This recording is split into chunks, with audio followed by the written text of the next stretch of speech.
Magandang araw po sa ating lahat. Narito na ang latest update sa magiging lagay ng ating panahon ngayong araw ng Huwebes. Ika-8 ng Mayo 2025 at sa susunod na 24 oras. Sa ngayon ay patuloy nating minomonitor ang low pressure area na nagdadala ng maulap hanggang sa maulang panahon sa malaking bahagi ng bansa.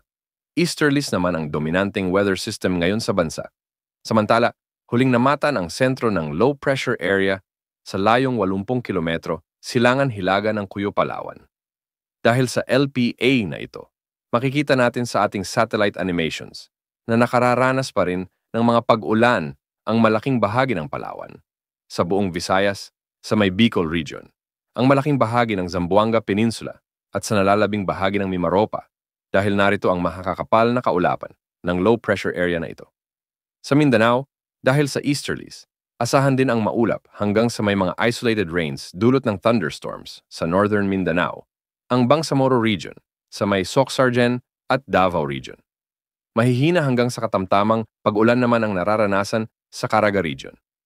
Pinag-iingat natin ang mga apektado ng mga pag-ulan dulot ng LPA at easterlies sa banta ng mga biglaang pagbaha at pagguho ng lupa. Samantalang ang mainit na easterlies pa rin ang nakakaapekto sa nalalabing bahagi ng Luzon. Ngunit may mga nakararanas naman ng mga pag-ulan ngayon dulot ng mga thunderstorms, lalo na pagsapit ng hapon at gabi.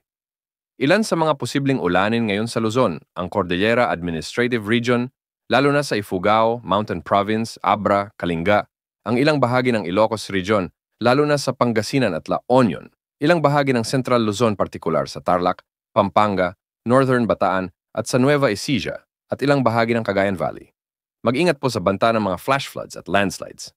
Yan muna ang latest sa lagay ng ating panahon. Mag-ingat po tayong lahat. Ito ang weather update ng bayan, maaasahan anumang panahon.